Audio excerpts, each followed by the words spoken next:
Hello my dear student, welcome back to Aryan classes. Aryan ક્લાસીસમાં તમારું હાર્દિક સ્વાગત કરું છું. ચલો વિદ્યાર્થીઓ, આજના વિડીયોની અંદર આપણે પ્રથમ પરીક્ષા 2025 અને તત્વજ્ઞાન વિષયની અંદર મોસ્ટ આઈએમપી વિભાગ સી ના આઈએમપી ક્વેશ્ચન આપણે જોવાના છીએ. તમને 20 ગુણમાં પૂછાય છે વિભાગ સી. અને આપણને ખબર છે કે તત્વજ્ઞાનની અંદર આપણા ચેપ્ટર 1 થી લઈ અને ચેપ્ટર 5 સુધી, એટલે મતલબ ટોટલ 5 ચેપ્ટર પૂછાય છે. હવે કયા ચેપ્ટરમાંથી કેટલા પ્રશ્નો પૂછાય છે તમને જણાવી દઉં. દરેક જિલ્લામાં આનો ક્રાઇટેરિયા થોડો અલગ હોય છે, કારણ કે પ્રથમ પરીક્ષા છે. બાકી જો બીજી પરીક્ષા હોય અને બોર્ડની એક્ઝામ હોય તો એમાં તો બધા જિલ્લામાં સેમ જ હોય છે. પણ વાંધો નહીં, પણ આપણે તૈયારી કરવાની છે. પ્રશ્નો તો પૂછાવાના છે, ભલે 2 પૂછાય, 1 પૂછાય કે ભલે ના જ પૂછાય, પણ આપણે તૈયાર કરવાનું છે. એમાં શંકાને કોઈ સ્થાન નથી, તો શાંતિથી તૈયારી કરી લેવી. બેચના વિદ્યાર્થીઓ તમને જણાવી દઉં કે આપણે તત્વજ્ઞાનમાં ચેપ્ટર 1 થી લઈ અને ચેપ્ટર 5 સુધીનું ચેપ્ટર કવર કર્યું છે. એક પ્રશ્ન એવો ના હોવો જોઈએ કે તમને ન આવડે. એટલે ફરીથી કહું છું, જેટલા આઈએમપી ક્વેશ્ચન આપું છું, જે કહું છું એટલું કામ કરી લેજો. તત્વજ્ઞાનમાં તમારે બિલકુલ જોવું નહીં પડે. ચલો, ચેપ્ટર 1 માંથી 4 ક્વેશ્ચન પૂછાય છે, મતલબ આ આપણું મેન ઇમ્પોર્ટન્ટ ચેપ્ટર છે. ચેપ્ટર 2 માંથી 1 પ્રશ્ન પૂછાય છે. ચેપ્ટર 3 માંથી 4 પ્રશ્નો છે. ચેપ્ટર 4 માંથી 4 પ્રશ્નો છે અને ચેપ્ટર 5 માંથી 1 પ્રશ્ન છે. મારું માનો, તમને એવું લાગે કે તમને 1 થી લઈ અને 4 ચેપ્ટર મસ્ત આવડે છે, વ્યવસ્થિત એકદમ ટીપ ટાપ ઘૂઘરા જેવા આવડે છે, તો તમે ચેપ્ટર 5 નહીં કરો તો ચાલશે. આ હું તમને કહું છું. પણ જો તમને ચેપ્ટર 1 થી લઈ અને ચેપ્ટર 4 સુધીમાં થોડો ઘણો ડાઉટ છે, પ્રોબ્લેમ છે, તમને પ્રશ્નો વ્યવસ્થિત નથી આવડતા, તો પછી 5મું ચેપ્ટર તમારે કરવાનું છે. પણ કોઈ વિદ્યાર્થી એવું છે કે બેન ચેપ્ટર 1 થી લઈને ચેપ્ટર 4 સુધી મારે ઘૂઘરા જેવું છે, તમે કોઈ બી પદ્ધતિથી પ્રશ્ન પૂછો મને આવડે, તો તમે ચેપ્ટર 5 નહીં કરો તો ચાલશે. આવું હું તમને કહું છું. ઓકે, ચાલો શરૂઆત કરવી છે ફટાફટ. વિભાગ સી માં વિદ્યાર્થીઓ તમને જણાવી દો કે વિભાગ સી ની અંદર કુલ 14 પ્રશ્નો પૂછાય છે અને આપણે લખવાના 10 જ હોય છે. તો 4 પ્રશ્નો તો તમારા એમને અથવામાં નીકળી જાય છે, મતલબ એક આખું ચેપ્ટર નીકળી જાય છે. પણ આપણે ચેપ્ટરને નથી કાઢવાનું, કારણ કે આવું ઓપ્શનમાં કાઢીને તો આપણા માર્ક્સ જતા રહે છે. આપણે એવું કામ બિલકુલ નથી કરવાનું. મારું માનો તો આપણે બધા જ ચેપ્ટર વ્યવસ્થિત તૈયાર કરી લેવાના છે. હાલો, આગળ વધવું છે ફટાફટ. તો વિભાગ સી આપણો 20 ગુણનો છે અને મોસ્ટ આઈએમપી છે. 1 થી 5 પ્રકારના મનોયત્નનો પ્રશ્ન નંબર જે 2 છે એ વધારે તમને વિભાગ સી માં જોવા મળશે.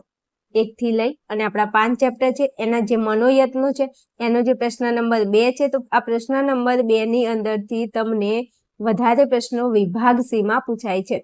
ભાઈ એમાં અમુક પ્રશ્નો તો નક્કી જ છે વિભાગ સી માં કે કયા પ્રશ્નો આવે છે, તો જે પ્રશ્નો નક્કી છે એ તો તમે કરી લો. જો આપણને ખબર છે કે આ તો નક્કી છે, આ તો આવવાનું છે, તો એ કરી લો ને, તો એ તો આપણા માર્ક કટ ન થાય. ચલો, ચેપ્ટર 1 માંથી કયા મોસ્ટ આઈએમપી ક્વેશ્ચન છે તો તમને જણાવી દઉં. ચેપ્ટર 1 માંથી પહેલા તો 5 કારકો કરી લો. 5 કારકોના ખાલી સત્યતા કોષ્ટક રચો એવું પૂછાય છે. 5 કારકો કયા? એક નિષેધ છે, એક સમુચય છે, એક વિકલ્પન છે, એક શરતી છે અને એક દ્વિશરતી છે. આ 5 કારકના તમને સત્યતા કોષ્ટક આવડતા હશે. આપણી બેચના વિદ્યાર્થીઓ તમને જણાવી દઉં કે આપણે તો મસ્ત મજાના ચેપ્ટરમાં આ કોષ્ટક ભણી ગયા છીએ, સત્યતા કોષ્ટક. તો આમાં તો તમને આવડતું હશે. 2 માર્ક તમારા ઘૂઘરા જેવા. તો દરેક વિદ્યાર્થીને જણાવી દઉં 5 કારકના સત્યતા કોષ્ટક કરી લો. એમાંથી જો તમારે આઈએમપી હોય તો નિષેધ બહુ પૂછાય છે, શરતી પણ પૂછાય છે, 5 પૂછાય છે. ભાઈ કોઈ નક્કી નથી હોતું કયું પૂછશે, પણ પૂછશે એ ફાઇનલ છે. અને કદાચ કોઈ જિલ્લાની અંદર કદાચ ન પૂછે તો પ્રશ્ન હું તમને આઈએમપી આપું છું, એ પ્રશ્ન તમે કરી લો. તો નિષેધનું સત્યતા કોષ્ટક, શરતીનું સત્યતા કોષ્ટક. હાલો, અત્યારથી આગળ વધું છું ફટાફટ. પ્રશ્નોત્તરમાં જટિલ સંયુક્ત વિધાનોના પ્રકારોના નામ લખો. ભાઈ જટિલ સંયુક્ત વિધાનના પ્રકારો કેટલા છે? તો 5 પ્રકારો છે. તમારે આગળ લખી દેવાનું છે જટિલ 5 વખત જટિલ લખી દેવાનું છે અને પાછળ લખી દેવાનું છે વિધાન 5 વખત. અને વચ્ચે શું આવશે? વચ્ચે કારકોના નામ લખવાના છે. જટિલ નિષેધક વિધાન, જટિલ સામુદાયિક વિધાન, જટિલ વિકલ્પન વિધાન, જટિલ શરતી વિધાન, જટિલ દ્વિશરતી વિધાન. આ એના 5 પ્રકારો છે. પ્રશ્ન પૂછાઈ ગયેલો છે, વારંવાર પૂછાય છે, એટલે કરી નાખજો. ચલો, પછી પ્રશ્ન નંબર 4 છે. જટિલ સંયુક્ત વિધાનોની રજૂઆતમાં આવતા 3 કૌંસ, નાનો કૌંસ, મોટો કૌંસ, સગડિયો કૌંસ. તો આ કૌંસ પણ પૂછાય છે, તૈયાર કરી લો. હું હાલ બોલી ગઈ છું. પ્રશ્ન નંબર 5 માં સર્વોપરી કારક એટલે શું? તમને સર્વોપરી કારકની વ્યાખ્યા પૂછી લે, જટિલ સંયુક્ત વિધાનની વ્યાખ્યા પૂછી લે. જેટલી વ્યાખ્યાઓ છે આ ચેપ્ટરમાં એ બધી વ્યાખ્યામાંથી કોઈ પણ એકાદી વ્યાખ્યા તમને પૂછી લે, પણ સૌથી વધારે સર્વોપરી કારકની વ્યાખ્યા તૈયાર કરી લેજો. ઓકે, ચલો ત્યાંથી આગળ વધુ. તો પ્રશ્ન નંબર 6 માં કીધું છે દ્વિમુખી કારકો કેટલા અને કયા છે? તો દ્વિમુખી કારકો તમને પૂછી લે તો ભાઈ નિષેધ સિવાયના બાકીના બધા, નિષેધ સિવાયના બાકીના સમુચય, વિકલ્પન, શરતી, દ્વિશરતી એ શું છે તો કે ઈ કારકો છે દ્વિમુખી. હાલો આગળ વધું છું ફટાફટ. લો બોલો આ કેવા પ્રશ્નો છે? જો તાર્કિક કારકો કેટલા છે ને કયા કયા? એટલે ભાઈ તાર્કિક કારકો 5 છે, નિષેધ છે, સમુચય છે, વિકલ્પન છે, શરતી છે, દ્વિશરતી છે. આવું ન આવડે? ના આવડે તો પછી ભણવાનું બંધ કરી દેવાય. નથી બંધ કરવાનું, પાસ થવાનું છે. હાલો પછી 8માં કીધું છે કૌંસની સંખ્યા ઘટાડવાના રિવાજો. તો આ કૌંસની સંખ્યા ઘટાડવા માટે જે તર્કશાસ્ત્રીઓએ જે રિવાજો આપે છે એ તમારે લખવાના છે. પ્રશ્ન નંબર 9માં કીધું છે રૂપના 3 પ્રકારોની વ્યાખ્યા. હવે રૂપના 3 પ્રકારો છે તદેવાર્થક છે, સ્વવ્યાઘાતી છે અને પરાય છે. તદેવાર્થકની અંદર આવશે કે તમામ સ્થાનાપતિ નિદર્શનો સત્ય હોય. સ્વવ્યાઘાતીમાં આવશે તમામ સ્થાનાપતિ નિદર્શનો અસત્ય હોય. પરાયતમાં આવશે કેટલાક સ્થાનાપતિ નિદર્શન સત્ય, કેટલાક અસત્ય. વાત પૂરી. આ બધી વ્યાખ્યા તૈયાર કરી નાખજો, ગમે તે પૂછી લે. ચલો પછી મેન મુદ્દો, અહીંયા તકલીફ પડે છે હે ને, આ નથી આવડતું, અહીંયા સમજાવો ને. તો તમને આવા પ્રશ્નો ઘણીવાર વિભાગ સીમાં આ ટાઈપના પ્રશ્નો પૂછાય છે કે જો ખેલ મહાકુંભ યોજાશે નહીં તો રજા પડશે નહીં. આ વિધાનની પ્રાતિક રજૂઆત કરી. જો પ્રશ્ન આટલે છે કે પ્રાતિક રજૂઆત કરી તેનો પ્રકાર ઓળખાવો. પ્રકાર 2 પ્રશ્નો પૂછ્યા છે. આ રજૂઆત કરો એટલે એક પ્રશ્ન અને પ્રકાર ઓળખાવો આ બીજો એક પ્રશ્ન, એટલે મતલબ 2 પ્રશ્નો થયા કે નહીં, 2 ગુણમાં તમને પૂછાય છે. ચાલો તો સમજાવી દો, થોડું ધ્યાન આપશો. અહીંયા પહેલા તો એક વસ્તુ મગજમાં ફિટ રાખો, જ્યારે તમને પ્રાતિક રજૂઆત કરવાનું કહે ત્યારે A થી Z સુધીના કેપિટલ અક્ષરોને યાદ કરો. પહેલા તો A થી Z સુધીના તમે કેપિટલ અક્ષરોનો ઉપયોગ કરી શકો છો. રેડી? હવે સાંભળો, અહીંયા જે વિધાન છે વિધાન લખી દો. અહીંયા કીધું છે ખેલ મહાકુંભ યોજાશે તો લખો ખેલ મહાકુંભ યોજાશે, લખી દીધું તો કે હા. પછી છે રજા પડશે. આ નહીં જે આવે ને એ નહીં ને નહીં લખવાનું. કેમ? કારણ કે આ નહીં એ તો શબ્દ જૂથ છે નિષેધનું ભાઈ, અને રજા પડશે વિધાન છે. ખેલ મહાકુંભ યોજાશે એ વિધાન છે. તો આની અંદર જે વિધાનો છે એ લખો. તો ખેલ મહાકુંભ યોજાશે તો લખી દો ખેલ મહાકુંભ યોજાશે. રજા પડશે તો લખી દો રજા પડશે. હવે પ્રાતિક રજૂઆત કરવા માટે તમારે A થી Z સુધીના કેપિટલ અક્ષરમાંથી કોઈ પણ અક્ષર તમારે ખેલ મહાકુંભ માટે પસંદ કરવાનો છે પ્રાતિક રજૂઆત કરવા, અને રજા પડશે એના માટે ABCD માંથી કોઈ A થી Z સુધીમાંથી કોઈ અક્ષરને પસંદ કરવાનો છે. તો ખેલ મહાકુંભ માટે મેં કેપિટલ P લીધો છે, રજા પડશે એના માટે મેં કેપિટલ Q લીધો છે. હવે અહીંયા આગળ લખવાનું સંકેતાવલી. સંકેતાવલી લખી અને 2 વિધાનો લખી દો, અને એના બરોબર તમારે કઈ પ્રતીક મૂકવું છે ABCD નું એ પ્રતીકને તમે આગળ લખી નાખો. આટલું કર્યું? આટલું કર્યા પછી ભાઈ 2ના વિદ્યાર્થીઓ આપણે તો મસ્ત ભણી ગયા છે. એકવાર ખોલી વિડીયો ખોલી અને જટિલ સંયુક્ત વિધાનના જે પ્રકારો વાળો વિડીયો છે ને ચેક કરી નાખજો, એટલે તમને આઈડિયા આવી જશે. ચાલો પહેલા લખો સંકેતાવલી, પછી કરો પ્રાતિક રજૂઆત. હવે પ્રાતિક રજૂઆતમાં શું કરવાનું છે? કશું જ નહીં.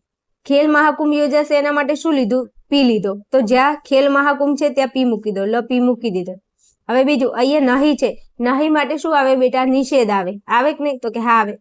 આગળ વધો. અહીંયા છે જો અને અહીંયા છે તો. જો તો, જોતો માટે, જોતો કોનું શબ્દ જૂથ છે? શરતીનું. શરતી મારી સામું જોતો નથી જોવું, મને શરમ આવે છે.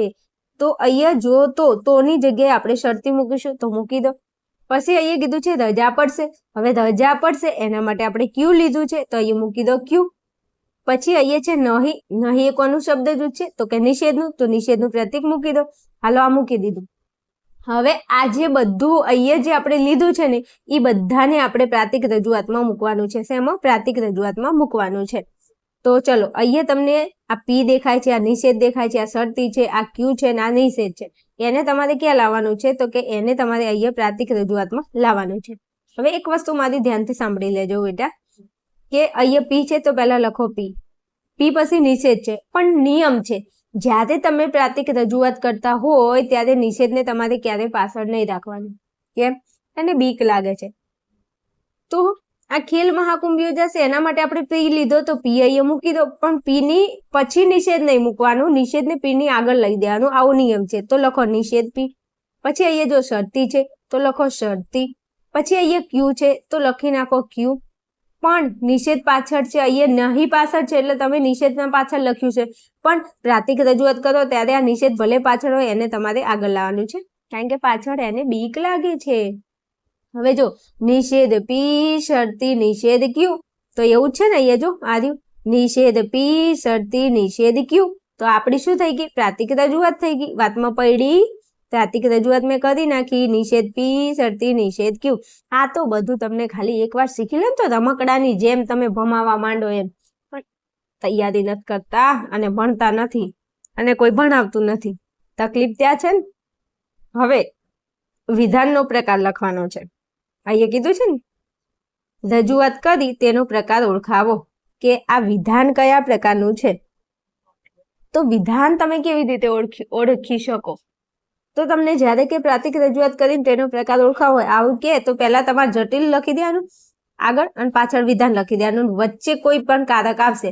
હવે વચ્ચે જે પણ કારક અહીંયા તમારે પ્રકાર લખવા માટે તમે અહીંયા શરતી લખ્યું છે, કેવી રીતે શરતી લખ્યું મને એ તો કહો. તો શરતી એટલા માટે લખ્યું છે કે આ પ્રાતિક રજૂઆતમાં વચ્ચે કોણ આવે છે શરતી, કારણ કે આ શરતી આને નિષેધ પી ને લાગુ પડે છે અને આ શરતી નિષેધ ક્યુ ને લાગુ પડે છે, એટલે મતલબ કે સર્વોપરી કારક કોણ છે બેટા શરતી છે. તો અહીંયા લખો શરતી અને જટિલ અને પાછળ વિધાન. તો આ જે વિધાન છે નિષેધ પી શરતી નિષેધ ક્યુ એ કયા વિધાનનો પ્રકાર છે, તો એ જટિલ શરતી વિધાનનો પ્રકાર છે. અને જટિલ સંયુક્ત વિધાનના 5 પ્રકારો છે. કયા કયા? જટિલ શરતી વિધાન, જટિલ દ્વિશરતી, જટિલ સામુચ્ચયિક, જટિલ નિષેધક, જટિલ વિકલ્પન. પડી કે નહીં? અધરો અધર નથી ગયો ને? હા તો બરોબર છે. ચલો, તો આ ટાઈપના ક્વેશ્ચન તમને પૂછાય 2 માર્કની અંદર. તો હવે તમે તમારી જોડે ગાઈડ તો હશે જ, ગાઈડ ખોલી પેલું ચેપ્ટર ખોલો ને એમાં તમને ઘણા બધા એક્ઝામ્પલ આપ્યા છે આવી રીતના કે ખેલ મહાકુંભ યોજાશે ને રજા પડશે નહીં પડે ને એવા, અને પ્રાતિક રજૂઆત કરી તેનો પ્રકાર ઓળખાવો. આટલું ખાલી ચેક કરી અને એકવાર મસ્ત જોઈ લો એટલે 2 માર્ક તમારા ઘૂઘરા જેવા થઈ જાય. વાત પૂરી? આગળ જાઉં? ચાલો, હવે આગળ વધવું છે મારે. તો તમને આવું પૂછાય છે, શું પૂછાય છે? મનોયત્ન 1.3 તમને પૂછાય છે. શું પૂછાય છે? મનોયત્ન તમને 1.3 બેટા પૂછાય છે. હવે આ જે મનોયત્ન 1.3 પૂછાય છે એમાં ઘણીવાર તમને એવો પ્રશ્ન પૂછી લે વિભાગ સી માં કે જટિલ સંયુક્ત વિધાનની પ્રાતિક રજૂઆત કરી જરૂરી કૌંસ ઉમેરો. કશું નથી, એકદમ ઈઝી માનો ઈઝી પ્રશ્ન છે, પણ તમે આવું જુઓ ને એટલે તમને પરસેવો છૂટી જાય કે આ શું કહેવા શું માંગે છે તમારા વાલા. આમાં કશું નથી, જો સમજાવું છું તમને, ખાલી જરૂરી કૌંસ ઉમેરો એવું કીધું છે. તો બીજું તમારે કોઈ જફામારી નથી કરવાની. અહીંયા તમને શું કીધું છે? સમુચ્ચય, અને અહીંયા સામે તમારે કૌંસ ઉમેરવાનો છે. તો તમારે શું કરવાનું છે? અહીંયા સમુચ્ચય કીધું છે તો તમારે આ સમુચ્ચયને બહાર રાખી અને આજુબાજુને કૌંસ કરી લેવાનું છે. તો જો આ સમુચ્ચય છે તો સમુચ્ચયની આ બાજુ 2 વિધાન છે, તો 2 વિધાન વાળું હોય ને એને કૌંસમાં કરી લેવાનું. તો એ આ કૌંસ લ્યો, વાત પૂરી. પતી? આનો તમને 1 માર્ક મળે. અને બીજું કદાચ પૂછી લે તો એનો તમને 1 માર્ક, એટલે 2 માર્કમાં આવું પૂછી લે 2 એક્ઝામ્પલ. મેં શું સમજાવ્યું? સમુચ્ચય કીધું છે, સમુચ્ચયને બહાર રાખીને કૌંસ કરો, લે વાત પૂરી. અહીંયા બીજામાં તમને નિષેધ કીધું છે તો આ નિષેધ છે ને, નિષેધને બહાર રાખો ને કૌંસ કરો, તો લ્યો નિષેધને બહાર રાખીને કૌંસ કર્યું. વાત પૂરી? આટલું કામ કરવાનું 1 માર્ક મળે છે. તમને જે પૂછ્યું હોય, સમુચ્ચય પૂછે, નિષેધ, વિકલ્પન, શરતી જે પૂછે એને બહાર રાખો અને કૌંસ કરો. ચાલો, હવે અહીંયા વિકલ્પન કીધું છે તો હું આ વિકલ્પનને બહાર રાખીશ અને કૌંસ કરીશ. તો એ આ કૌંસ કરી લીધો, લે પી સમુચ્ચય ક્યુ ને કૌંસમાં લઈ લીધું અને વિકલ્પનને બહાર રાખ્યું. એ આમ કરી આમ કૌંસ આવશે, આમ આમ. રેડી? ચાલો, જો વિકલ્પનને મેં બહાર રાખી દીધું, આ વિકલ્પનને બહાર રાખ્યું અને એની ડાબી બાજુ 2 વિધાનો હતા પી ક્યુ, પી સમુચ્ચય ક્યુ, તો એને મેં કૌંસમાં કરી લીધું. બસ એટલું કરવાનું છે. ચલો, અહીંયા શરતી વિધાન છે તો આ શરતી છે એને બહાર રાખો, આજુબાજુ કૌંસ કરો. તો આ કૌંસ અને એ આ કૌંસ, લે વાત પૂરી. આવું કામ કરવાના તમને 2 માર્ક્સ મળે છે. તત્વજ્ઞાન અઘરું નથી, આપણી માનસિકતા અઘરી છે, ખબર પડે છે? તો આ ચેપ્ટર 1 હતું. હવે આગળ વધું છું, ચેપ્ટર 2 ઉપર જવું છે. તો આ ટાઈપના પ્રશ્નો જો ભાઈ આ પણ પૂછી લે તમને. આ તો આ જો મેં એક્ઝામ્પલ આપે છે ને એ મોસ્ટ IMP છે, કરી જ નાખજો, પૂછી જ લેશે તમને પરીક્ષામાં. એના સિવાય મનોયત્ન 1.3 ના 10 કૌંસ ઉમેરવાના કીધા છે, 10 એ 10 સોલ્વ કરી નાખો, વાત પૂરી. ગમે તે પૂછે, આપણને શું ફરક પડે છે, આપણને આવડે છે બસ. ચલો, હવે વાત પૂરી કરી અને આગળ જવું છે ચેપ્ટર 2 ઉપર. ચેપ્ટર 2 ઉપર આગળ વધુ એ પહેલા દરેક વિદ્યાર્થીને જણાવી દઉં, ભાઈ તમે મારી ચેનલમાં ભણો છો, હું બહુ મહેનત કરું છું, આ પીડીએફ બનાવું છું, તમને ભણાવું છું, એટલે બહુ ખૂબ જ મહેનત કરું છું અને યુટ્યુબમાં તો તમને ફ્રીમાં આ વસ્તુ મળે છે.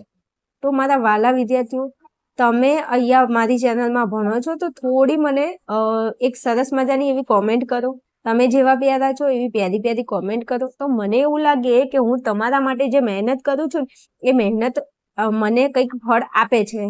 કારણ કે તમારી એક કોમેન્ટ હશે ને તો એનાથી મને બહુ કામ કરવાનો ઉત્સાહ થાય કે વિદ્યાર્થીઓને મારી જરૂર છે, વિદ્યાર્થીઓ મારા વિડીયો જોઈને ભણે છે, એમને મદદની જરૂર છે, તો હું કંઈક એવા અવનવા વિડીયો મૂકી અને તમને તમારી એક્ઝામમાં તમારું પરિણામ બેસ્ટ આવે એવી કંઈક ને કંઈક તમને મહેનત હું કરાવી શકું છું. પણ એના માટે તમારે સ્વાર્થી નથી બની જવાનું. વિડીયોને લાઈક શેર કરી અને તમારા મિત્રો સુધી શેર કરો અને તમારા સ્ટેટસમાં જો મારી મેથડ તમને સેટ થાય છે, મારી જોડે ભણવું તમને ગમે છે તો જરા આપણા વિડીયોને તમારા સ્ટેટસમાં રાખી શકો છો. એમાં કંઈ વાંધો નહીં, એ બધું ફ્રીમાં છે, એ તમે કરી શકો છો. હો તો એક લાઈક તો બનતા હે ના મેરે દોસ્ત, તો કરી નાખજો લાઈક શેર. હો અને બીજું એક વસ્તુ, જો તમને તત્વજ્ઞાનમાં એવું લાગે છે કે બેન મસ્ત ભણાવે છે, બેન ભણાવે મને ખબર પડે છે, તો તમે તત્વજ્ઞાન મારી જોડે ભણી શકો છો. આપણું આર્યન ક્લાસીસ એપ્લિકેશન છે, એમાં તત્વજ્ઞાન માત્ર તમને 599માં મળી જશે.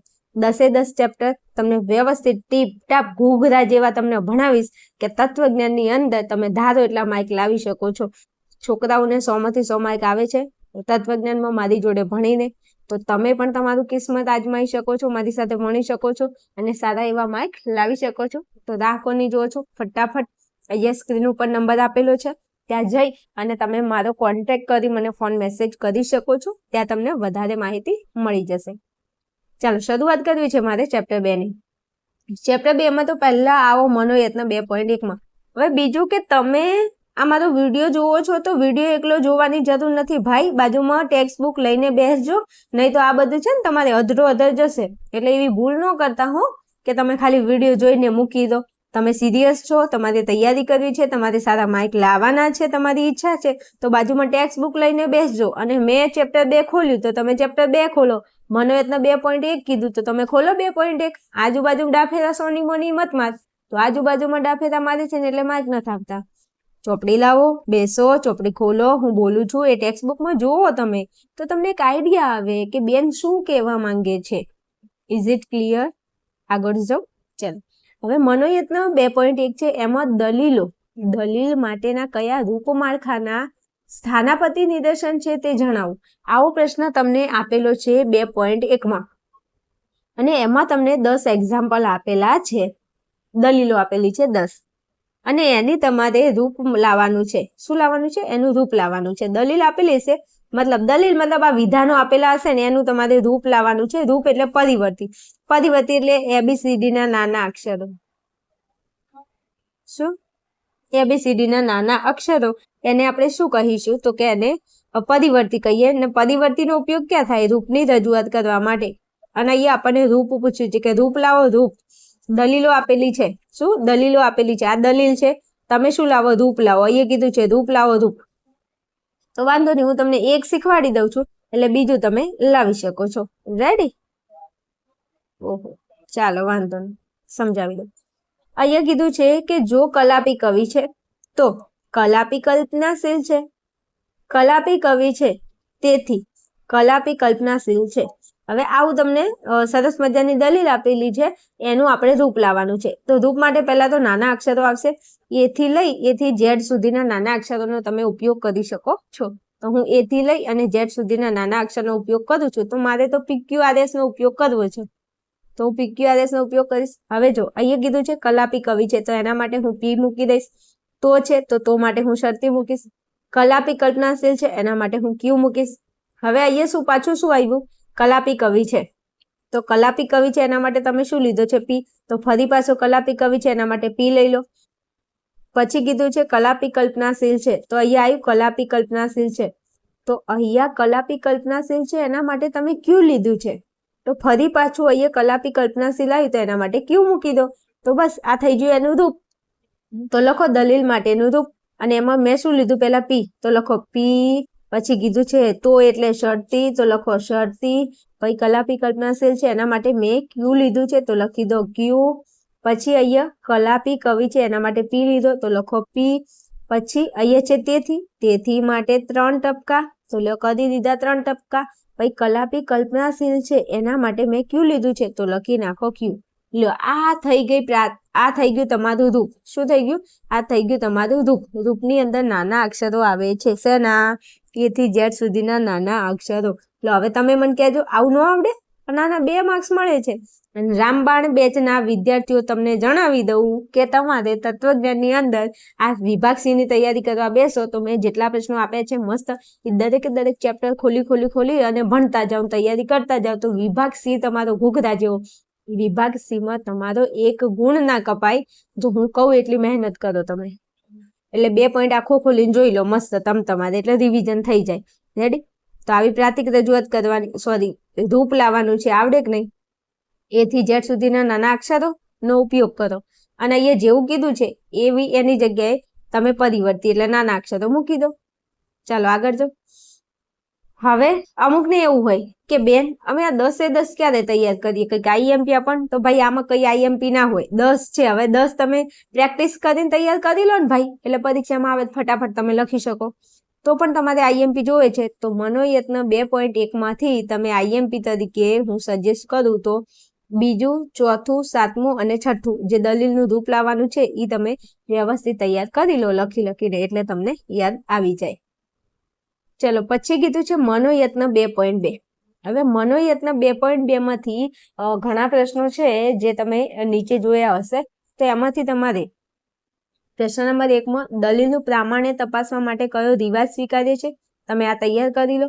પછી પ્રશ્ન નંબર 2 માં કીધું છે દલીલ માટેનું રૂપ તો એ તમે તૈયાર કરી લો. હવે આ ચેપ્ટર 2 માંથી વધારે પ્રશ્નો વિભાગ C માં નથી પૂછાતા, ક્યાંક 1 પ્રશ્ન પૂછાય અથવા તો 2 પ્રશ્નો વધારે પૂછાય છે. તો તમે આ તૈયારી કરેલી હોય મનોયત્ન 2.1 તમારો થઈ જાય તૈયાર તો કોઈ પ્રોબ્લેમ જ નથી. અને 2.2 માંથી અમુક ક્વેશ્ચન છે આ 2 તો કરી જ નાખજો અને બીજા પ્રશ્નો થોડા તમને આવડે એવા હોય તો એકવાર જોઈ લેજો. પેલી પ્રમાણભૂત દલીલ છે, પ્રમાણભૂત દલીલ અને અપ્રમાણભૂત દલીલ એની વ્યાખ્યા તૈયાર કરી લેજો. ક્યાંક વિભાગ C માં પૂછાઈ જાય તો આપણને કામ લાગે. ઓકે આગળ વધો. ચાલો ત્યાંથી આગળ વધવું છે તો આપણે ચેપ્ટર 3 ઉપર જઈશું. શું કહેવા માંગે છે આપણું ચેપ્ટર 3? તો ચેપ્ટર 3 ની અંદર એક ખાલી મનોયત્ન 3.1 છે અને મનોયત્ન 3.1 ની અંદર એનો જે પ્રશ્ન નંબર 1, 2, 3 આ જે છે એ તમને વિભાગ C માં જોવા મળે છે. ઓકે તો પહેલો પ્રશ્ન તમને પૂછાય કે નીચેની દલીલો પ્રમાણભૂત બને એ રીતે ખાલી જગ્યા પૂરો અને એ દલીલ માટેના જે પ્રમાણભૂત રૂપનું સ્થાનાપતિ નિદર્શન હોય તે રૂપ તમે લખો. હવે તત્વજ્ઞાનમાં કેવું છે ભાઈ ખબર છે તમને જવાબ આવડતો હશે પણ પ્રશ્નમાં તમને ખબર નહીં પડે. એટલે તમે પ્રશ્નને વ્યવસ્થિત સમજો કે પ્રશ્ન શું કહેવા માંગે છે. ઓકે શું કીધું મેં? પ્રશ્નને તમે વ્યવસ્થિત સમજજો. ખાલી જગ્યા પહેલા તો પૂરવાની છે અને અનુમાનના 8 નિયમમાંથી કયો નિયમ અહીંયા ખાલી જગ્યામાં લાગુ પડ્યો છે એનું રૂપ લખો. આવો તમને પ્રશ્ન પૂછ્યો છે. જો ખાલી જગ્યા પૂરો અને રૂપ લખો. હવે અનુમાનના 8 નિયમો છે. 8 નિયમોમાંથી કયો નિયમ લગાડીને અહીંયા તમે ખાલી જગ્યા પૂરો છો તો ખાલી જગ્યામાં શું આવે એ લખો અને નિયમ કયો છે એ નિયમનું તમારે રૂપ લખવાનું છે. તો અહીંયા મેં 2 વસ્તુ લખેલું છે. જો અહીંયા ખાલી જગ્યા આપેલી છે તો કે હા છે તો ઉત્તર ખાલી જગ્યાનું વિધાન. ખાલી જગ્યામાં આ જવાબ આવે છે નિષેધ કે સમુચય આર. કઈ રીતે આવ્યો એ બધા વિડીયો આપણે ભણાવ્યા છે. મનોયત્ન 3.1 નો પ્રશ્ન નંબર 1 કે 2 આ જે હોય તે ખોલીને જોઈ લો.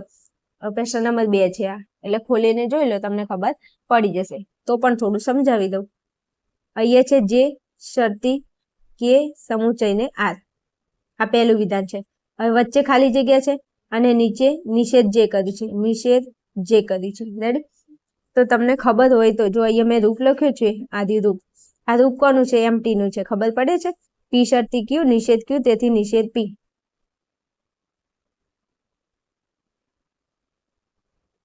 હવે આ જે રૂપ છે એમટી નું છે તો એમટી ના રૂપ પ્રમાણે વચ્ચે ખાલી જગ્યા આવે. હવે વચ્ચે અહીંયા કોણ છે? નિષેધ ક્યુ છે. તો ક્યુ ની અંદર અહીંયા કોણ છે?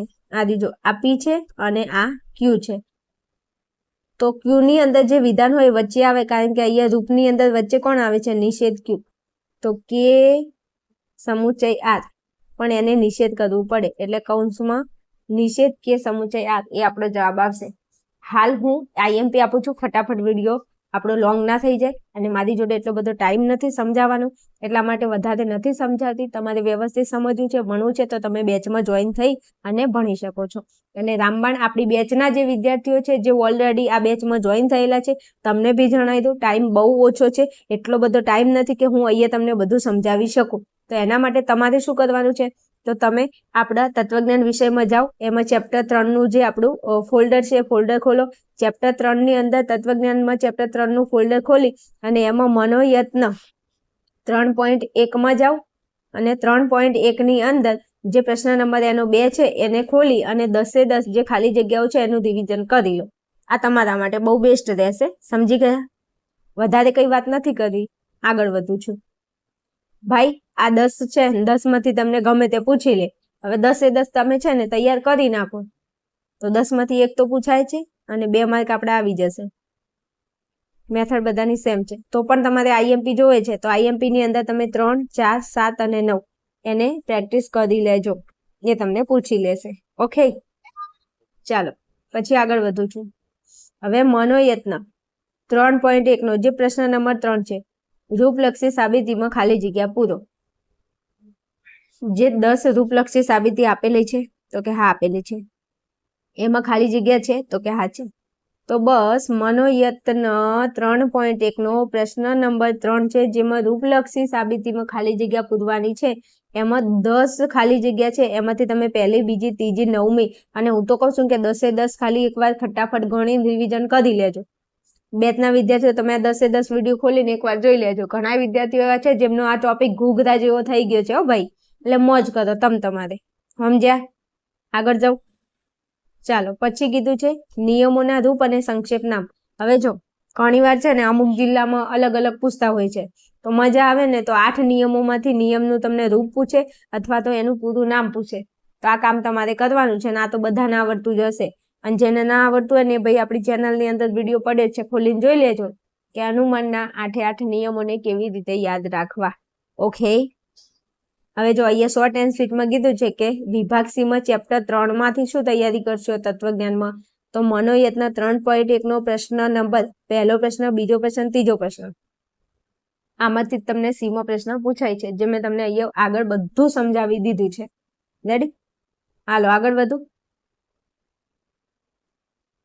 જો મનોયત્ન 3.1 નો જે પ્રશ્ન નંબર 1 છે એમાં દલીલો અને સ્થાનાપતિ નિદર્શન છે. પ્રશ્ન નંબર 2 છે એમાં ખાલી જગ્યા અને નિયમો છે, અને પ્રશ્ન નંબર 3 માં રૂપલક્ષી સાબિતીની ખાલી જગ્યાઓ છે. આ મનોયત્ન 3.1 ની વાત કરી છે. ટેક્સ્ટ બુક હોય બાજુમાં તો જોઈ લો, તમને ખ્યાલ આવી જાય. ચલો આગળ વધીએ ચેપ્ટર 4 ઉપર. ચેપ્ટર 4 નો મનોયત્ન 4.3 છે. ફટાફટ ટેક્સ્ટ બુક ખોલી દો અને ખોલો ચેપ્ટર 4 ફટાફટ, અને 4.3 જે મનોયત્ન છે એમાં જુઓ. એનો મનોયત્ન 4.3 નો જે પ્રશ્ન નંબર 3 છે એમાં આકૃતિ અને ભેદ તમને પૂછાય છે. આ સરસ મજાનું તમને સંવિધાન આપી છે, એની તમારી આકૃતિ બનાવવાની છે, ને એનો તમારે ભેદ નક્કી કરવાનો છે. તો બી થોડું ફટાફટ સમજાવી દો. આકૃતિ બનાવવા માટે શું કરવાનું? પક્ષપદ શોધવાનું. પક્ષપદ હંમેશા છેલ્લી લાઈનમાં હોય, અને છેલ્લી લાઈનનું પહેલું પદ એ આપણું પક્ષપદ હોય, અને બીજું હોય એ આપણું સાધ્યપદ હોય. હવે જે જગ્યાએ વિદ્વાનો છે એ આપણું પ મૂકી દો એટલે પક્ષપદ, જે જગ્યાએ વાચાર છે ત્યાં તમે સા મૂકી દો. હવે આ વકીલો બંને એક સરખું આવતું જે પદ છે એ આપણું મધ્યપદ કહેવાય. તો મ પહેલામાં છે મ અને સા પ્રતીક બાર લાવી દો. પછી આ મ છે, તો મ અને આ અહીંયા વિદ્વાનો એ પક્ષપદ છે, તો પ. છેલ્લે નીચે તો આપણને ખબર છે પસા હોય જ, લખી નાખો પ અને સા. આકૃતિ બનાવવા માટે શું કરવાનું? મધ્યપદને મધ્યપદથી જોડો. લો જોડી દીધું. બાકી રહેતી લાઈન ખેંચી લો. લો ખેંચી લીધી. તો જો સરસ મજાની આપણી આકૃતિ દોરીને આપણે તૈયાર કરી છે. ઊંધો સી બની ગયો છે, દેખાય છે ઊંધો સી, અરે સોરી સીધો સી છે. તો સીધો સી એ આપણી કઈ આકૃતિ બને છે? તો ઊંધો ઝેડ એ પહેલી આકૃતિ, ઊંધો સી એ બીજી આકૃતિ, સીધો સી એ ત્રીજી આકૃતિ. તો અહીંયા આપણે આકૃતિ બની ગઈ ત્રીજી આકૃતિ. તો તમારે લખવું પડે જવાબમાં કે આકૃતિ કઈ છે? ત્રીજી. હવે ભેદ નક્કી કરવાનો છે. ભેદ નક્કી કરવા માટે આગળ પાછળ જુઓ, તમારી આગળ પાછળ નથી કહેતી, આ સંવિધાનની આગળ સર્વ અને પાછળ છે. સર્વ છે હોય તો એનો ભેદ હા થાય, કેટલાક અને છે. કેટલાક છે તો ભેદ થશે કેટલાક છે. પછી કેટલાક છે તો કેટલાક છે માટે ભેદ થશે તો જો આકૃતિ પૂછી છે તો આકૃતિ થશે ત્રીજી, અને ભેદ પૂછ્યો છે તો ભેદ થશે રેડી. આવું તમને પૂછી લે. આટલું કામ કરવાના 2 માર્ક મળે છે તોય રોવો છો કે તત્વજ્ઞાન નથી આવડતું. સોની મોની પણ તું અહીંયા ભણને, શું નથી આવડતું? હું ભણાવું છું એમાં ખબર પડે છે ને? બસ તો મારી જોડે ભણો, આવડતું હોય, મોજ પડતી હોય તો. હવે જો 4.3 ની અંદર જે 10 આકૃતિ ભેદ છે, હવે 10 ખાલી સોલ્વ કરી નાખો ને, 10 માંથી 1 તો પૂછાય છે. અને આમાં વળી એવું નથી હોતું, પાછા એમને મજા આવે ને તો એ એમની રીતે સંવિધાન બનાવીને આપે છે. ઘણી વાર ટેક્સ્ટ બુક માંથી ના પૂછાય, બહારનું સંવિધાન પૂછી લે, પણ ભલે ને દુનિયાના ખૂણાનું પૂછી લે. આપણને શું જોઈએ? મેથડ આવડતી હોવી જોઈએ કે આપણે શું બનાવવાની છે આકૃતિ, અને ભેદ નક્કી કરવાનો છે. પછી ભલે ને ટેક્સ્ટ બુકનું સંવિધાન આપે તોય જય શ્રીરામ, અને બહારનું આપે તો જય શ્રીરામ. આપણે શું કરવાનું છે? બસ ખાલી આપણી મેથડ પ્રમાણે આકૃતિ ભેદ તપાસ કરવાનું છે. તો પણ 4.3 ની અંદરથી પ્રશ્ન નંબર 1 કરી નાખો, 2 કરી નાખો, 6 અને 7 આ IMP છે, કરી નાખજો. આકૃતિની ભેદ વાત પૂરી. આગળ જવું. ચલો, હવે પ્રશ્નો તમારે જો તૈયાર કરવાના થાય તો આમાંથી પ્રશ્નો પણ પૂછાય છે. તો પ્રશ્ન નંબર 1 માં કીધું છે નિરુપાધિક વિધાનના પ્રકારો અને તેના માટેના ગુજરાતી પ્રતીકો તમે લખો. પ્રશ્ન નંબર 2 માં નિરુપાધિક વિધાનના બંધારણીય ઘટકો કેટલા અને કયા કયા છે? શું કીધું છે? નિરુપાધિક વિધાનના બંધારણીય ઘટકો કેટલા છે અને કયા કયા છે? પ્રશ્ન નંબર 3 માં માન્ય રૂપવાળા સંવિધાનની 2 લાક્ષણિકતા જણાવો. આ બધા પ્રશ્નો IMP છે, પૂછાઈ ગયેલા છે, કરી નાખજો. પ્રશ્ન નંબર 4 માં કીધું છે સંવિધાનની આકૃતિઓ કેટલી છે તેના નામ લખો. સંવિધાનની ભાઈ 4 આકૃતિઓ છે, પહેલી આકૃતિ, બીજી આકૃતિ, ત્રીજી આકૃતિ, ચોથી આકૃતિ. આવો પ્રશ્ન પૂછાય, યાદ ન રહે. પછી 5 માં કીધું છે નિરુપાધિક સંવિધાનની વ્યાખ્યા લખો. આવા પણ પ્રશ્નો પૂછાઈ જાય છે વિભાગ C માં 2 ગુણમાં. તો તૈયાર કરી લેજો. પછી મને ના કહેતા કે બેન તમે કીધું નહોતું. સમજ્યા? હાલો આગળ વધુ. ચેપ્ટર 5 માં ભાઈ બહુ મહેનત કરી છે આ PDF બનાવવામાં. મારા વાલાઓ, તમને જણાવી દઉં કે વિડીયોને લાઈક શેર કરતા રહેજો અને થોડો સપોર્ટ કરજો. સારી મસ્ત મજાની કોમેન્ટ કરજો, નહીં તો મને મજા નહીં આવે. તમારો જેટલો સપોર્ટ હશે એટલું સામેથી તમને મારા તરફથી દરેક વિષયમાં તમને સપોર્ટ મળશે. એટલે સ્વાર્થી ના બની જતા, વિડીયોને લાઈક શેર કરીને તમારા મિત્રો સુધી શેર કરતા રહેજો. ચલો, ચેપ્ટર 5 માં આગળ વધવું છે. તો ચેપ્ટર 5 માંથી કયા એવા ક્વેશ્ચન છે જે પૂછાય છે? તો પહેલા તો મનોયત્ન 5.5 છે ને એનો પ્રશ્ન નંબર 3 છે, એમાં રીતિ ઓળખાવો. ઘણીવાર આ રીતિ વિભાગ C માં પૂછાય તો 2 પૂછાય, વિભાગ D માં રીતિઓ પૂછાય તો 3 પૂછાય. કારણ કે વિભાગ C માં 2 ગુણના પ્રશ્નો હોય છે અને વિભાગ D માં 3 ગુણના પ્રશ્નો હોય છે. એટલે તમે સમજી ગયા હું શું કહેવા માંગુ છું? જો મનોયત્ન 5.5 નો પ્રશ્ન નંબર 3 જે છે રીતિ ઓળખાવો, વિભાગ C માં પૂછાય તો 2 રીતિઓ પૂછાશે 2 માર્કમાં, અને વિભાગ D માં જો આ પ્રશ્ન પૂછાય તો 3 રીતિઓ પૂછાય 3 માર્કમાં. હવે મને ના કહેતા, મેં મારી જવાબદારી પૂરી કરી છે. હવે જવાબદારી તમારી ચાલુ થઈ જાય છે, તમે આ પ્રશ્નને કરી નાખો.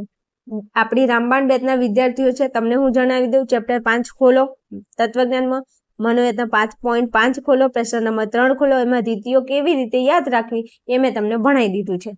કરી લો તૈયાર તમારે. હાલો, પછી વ્યક્તિકરણ. વ્યક્તિકરણ એટલે શું? વ્યાખ્યા પૂછી લે.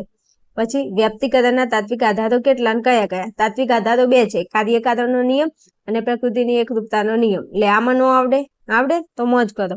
પછી પ્રશ્ન પૂછાય વૈજ્ઞાનિક વ્યાપ્તિની વ્યાખ્યા લખો, તો તમારે લખવી પડે. પછી 4 માં કીધું છે JS મિલે આપેલી કારણની વ્યાખ્યા લખો. કારણની વ્યાખ્યા પૂછાય તો તમારે લખવી પડે. પછી 5 માં કીધું છે અનિવાર્ય શરત અને પર્યાપ્ત શરત એટલે શું? આ પણ તમને વ્યાખ્યામાં પૂછી લે. હવે ચેપ્ટર 5 માંથી આટલા પ્રશ્નો પેલા ઘૂઘરા જેવા તૈયાર કરી નાખો. સમજણ પડી ને? તો આપણા 1 થી 5 ચેપ્ટર વિભાગ C માં તમને પૂછાય છે. કોઈ જિલ્લામાં કદાચ જો ચેપ્ટર 6 હોય તો મારા વાલાઓ, હું તમને કહું છું કે ચેપ્ટર 6 ના પ્રશ્નો ના કરતા 1 થી 5 ના કરી લેજો, તો વિભાગ C તમારો ઘૂઘરા જેવો થઈ જશે. સમજ્યા ને? ચલો, વિડીયોને અહીંયા રાખું છું મારા વાલા વિદ્યાર્થીઓ. વિડીયો ગમે, મજા આવે, મારી મેથડ શેર થાય તો વિડીયોને લાઈક શેર કરતા રહેજો.